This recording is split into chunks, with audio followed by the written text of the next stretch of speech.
આવી નાની એવી વાતમાં આવડું મોટું દુઃખ.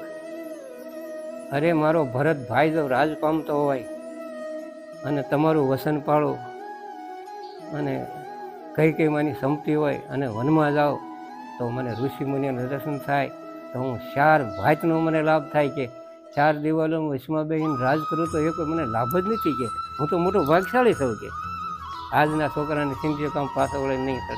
પણ રામ શું શીખવાડે છે, શું કહે છે કે जिस देश में गंगा बहाती है वह देश धनी है.